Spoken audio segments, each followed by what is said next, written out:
Whoever said you can't turn a hoe into a housewife, run me my money. Look at me. Shrimp, some pasta, laundry being folded, children being taken care of, dishes loaded into the dishwasher. I'm beating the statistics. Praise me.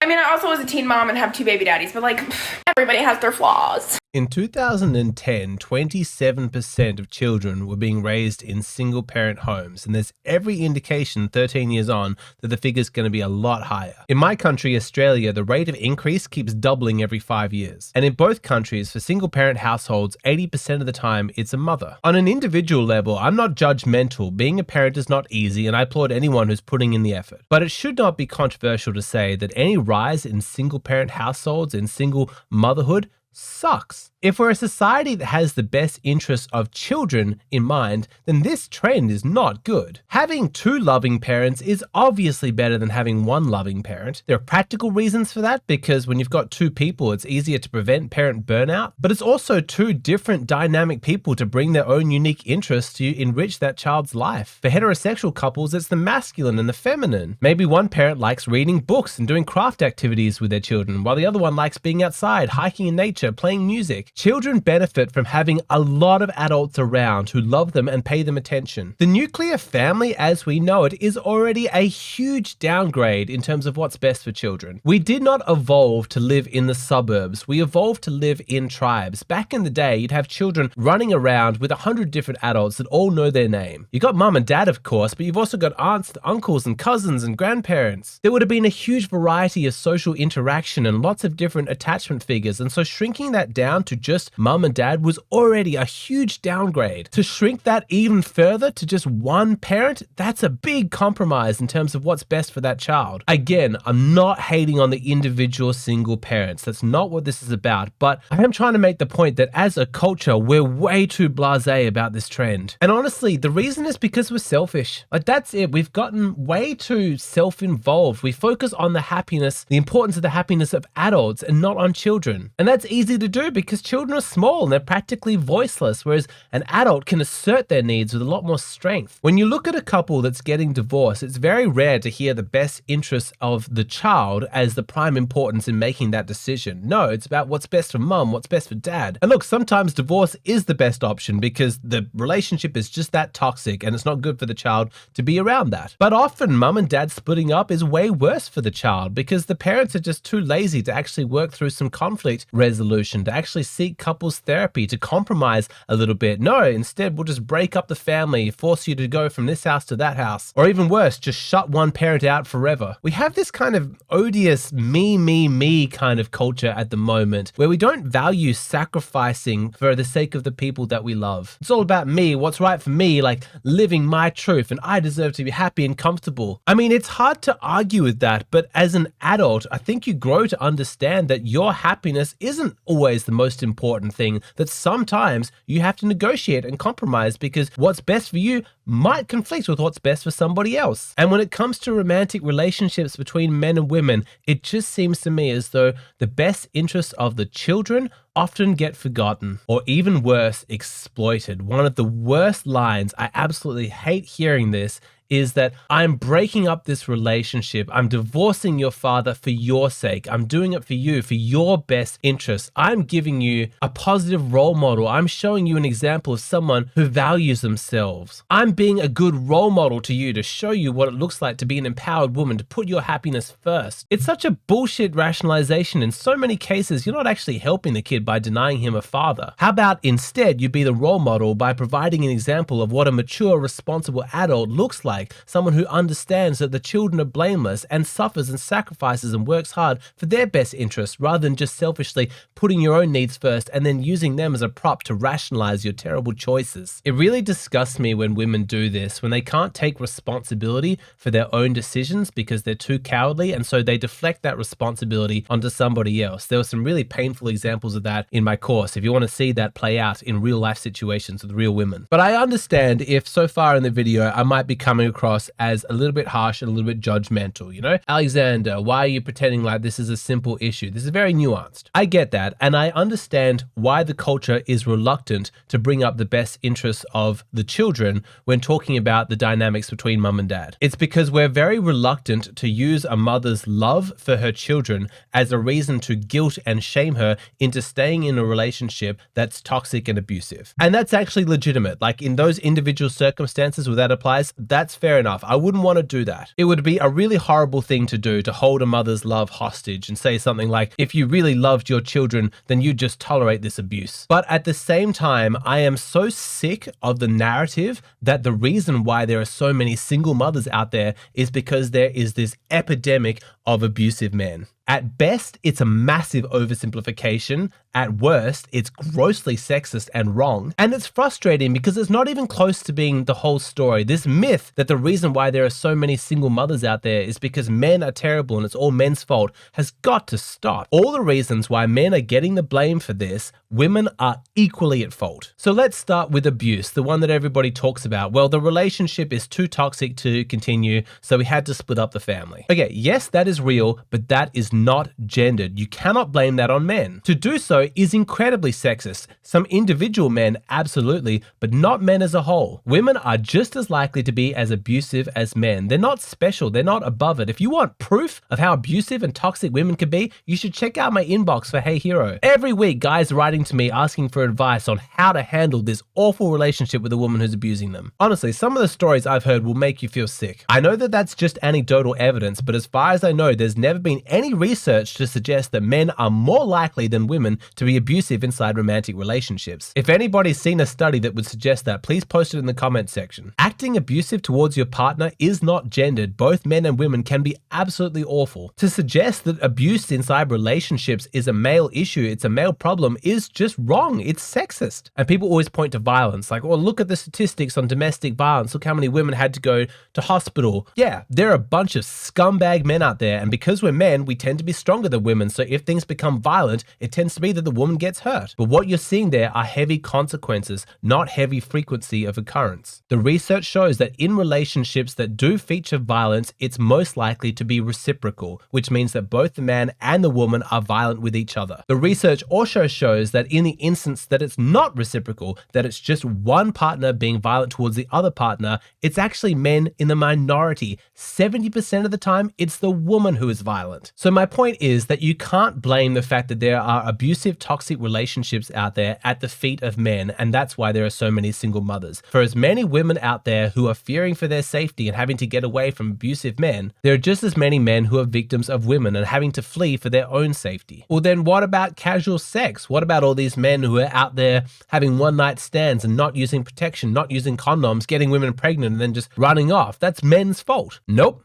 Birth control is the responsibility of both genders. You cannot blame that one on men, and while it is insane to me that there are men who are so casual about the possibility of getting a woman pregnant that they are having one-night stands without protection, it is doubly insane to me that there are women out there having unprotected sex. Like, nobody should be casual about this, man or woman, but women, you're the ones who are actually getting pregnant, who are going to be there with the child. You actually have to grow the baby. You should be taking birth control very, very seriously. It has big consequences for you. And that's not me letting men off the hook. I'm not an advocate of male promiscuity. I don't tell men that there's happiness to be found in casual hookups and unprotected sex. Like, I get it. I understand. I'm a man too. You've got this male sex drive. But what I'm trying to convince guys to do is to channel all of that energy in a much more productive focus and direction. As a man, it is your job to tame that instinct. But with regards to women, I cannot understand how feminism hoodwinked women into believing that promiscuity and casual sex was somehow empowering for them. It's some kind of opposite land. The world has gone completely crazy. You've got some women with this crazy value system that encourages them to continue to sleep with all the men that they're seeing until somebody brings up that exclusivity, are we in a monogamous committed relationship talk. The wisdom and ethics of continuing to sleep with other people until you have the official talk is the subject of my latest Patreon video. You can check that out here. But my point is that if there are children out there who are being born to parents who just hooked up casually and didn't use protection,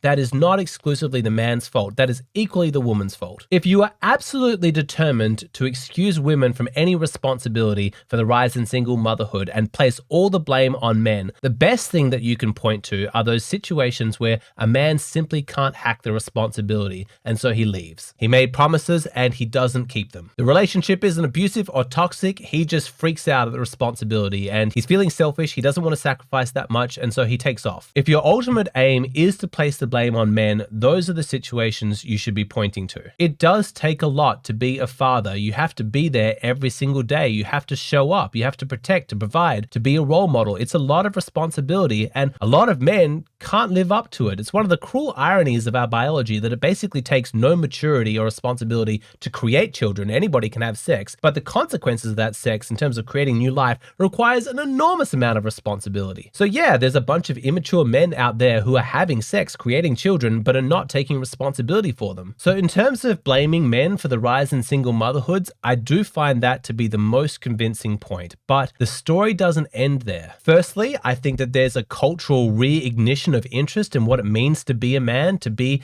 masculine, to take responsibility. This channel is a part of that. I think we're rediscovering and we're getting excited about what it means to be a man, and those traditionally masculine tasks of protecting and providing are resonating with a whole new generation of young people who want to do it, who looked at the male promiscuity, looked at the fuckboy culture and said, no, that's not for me. I actually have family values. I want to be a good father. And while channels and perspectives like mine might not be the mainstream perspective yet, we might still be a bit out on the fringe, I do think that we're making progress in that regard. And in terms of assigning blame, I'm not comfortable partaking in any conversation where collectively women point the fingers at men and say, you're lazy, you're selfish, that's why you're not taking responsibility, it's all your fault. That's simply not true. Women want to act as though they're completely innocent in these circumstances coming about, but trust me, their hands are not clean. First of all, women, you do have some responsibility for the men that you choose to sleep with. Okay, nobody's forcing you to have unprotected sex with men who are irresponsible and immature. If collectively across the world tomorrow, every single woman agreed to only have sex with men who were mature, responsible, who would step up and be amazing fathers, this problem would solve itself overnight. But beyond that, if we acknowledge that there are too many men who are not taking responsibility for the children they create, who are not stepping up and being good fathers, rather than just heaping shame and blame upon them, wouldn't it be more prudent to ask why? Why is this happening? Why aren't men stepping up? Why aren't they taking responsibility? Is there something we can change? Is there something we can help with? Actually, yes, there's a huge amount that we can do. First step, let's actually talk to men and listen to what their responses are. Why aren't you feeling responsible? Why aren't you stepping up? Well, what you'll discover is that from the perspective of masculinity, we view responsibility and authority as coming hand in hand. When you give men authority over something, men naturally step up and start taking responsibility for it. It's my car, I'll make sure I get it serviced. It's my work, I'll make sure I get it done. It's my body, I'll make sure I eat right and do exercise. The things that men have authority over, they take responsibility for. They take good care of them. So hopefully you understand where I'm going with this. If we're seeing men are not taking responsibility for children, it's probably because collectively we don't feel like we have much authority over the children that we create. If you start treating fathers better and giving men more authority, you're going to see naturally a rise in responsibility. It is far too common to come across women in this culture who don't believe that fatherhood is essential. They don't even recognize that masculinity plays a unique role in the upbringing of a child. You see this in divorce battles when it comes to deciding custody, that so many women have that disgusting motherhood entitlement, which believes that as mothers, they are the real parents and the father's just like a supportive parent. I actually encourage you to have this discussion with the women in your life and expect for them to be extremely uncomfortable while you ask them these questions. Ask them deep down, your absolute core, do you believe that mothers and fathers are equal? If they're honest, a lot of women will answer no. Deep down, they believe that mothers are the primary parent. For the first couple of years, especially while breastfeeding, it's actually correct, but beyond that, it's just arrogance. I still find the concept of visitation baffling and quite frankly, offensive. Like the couple splits up and the mother uses the court system to allow the father visitation rights, like the right to visit his own children. What the hell is that? Why are the children hers and not his? And why is it in some jurisdictions that after giving birth to a child, a mother has the legal right to put that child up for adoption unilaterally, regardless of what the man says. How is that okay? How is that possibly justifiable? Or what about situations like in this video where you've got a man who is desperate to be a father, happy to be a single father, but he's powerless to prevent his partner from having an abortion? No, don't do it. Daddy, don't kill our baby! Daddy! Oh my gosh. It's not right. It isn't right. I'm such a good dad. I know.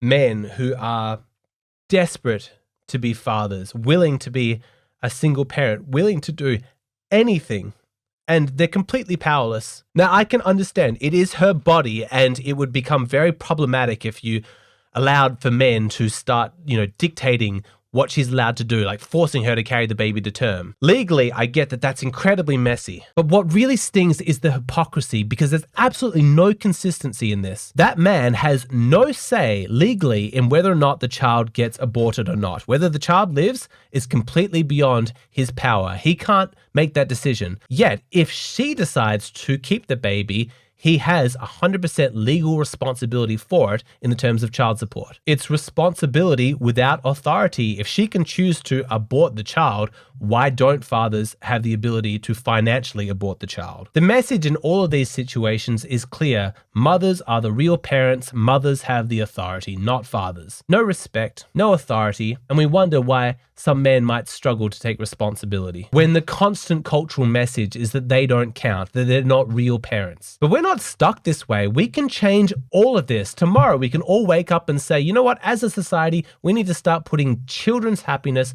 higher in our value system. We need to say that it's important that they have stable families, 2 parents. It's reasonable to say that as the adults in the room, as the ones in charge, we need to do the mature, responsible thing. Sometimes that means sacrificing our own happiness for the sake of those who are in our care. They're powerless to improve their situation, and so we need to take that into account. We need to do everything we can. We need to start valuing fathers, recognize that men are amazing, they're beautiful, that fatherhood is incredible, and it's really important for children that they have that masculine experience, that role model. We need to relieve men of this fear that their children are going to be held hostage against them by awful toxic women. In every single child custody arrangement after a divorce, the default should always be that the children are 50-50 custody of both man and woman, provided they're both willing. The only time there should ever be an exception to that is if it is proved that one of the parents is abusive. And I don't mean based on the woman's say-so, especially when she's hugely biased and looking to hurt the man. I'm saying actual proof. And maybe then when we actually make men feel respected, valued, and we give them some authority as fathers, you might see this problem disappear. You might see men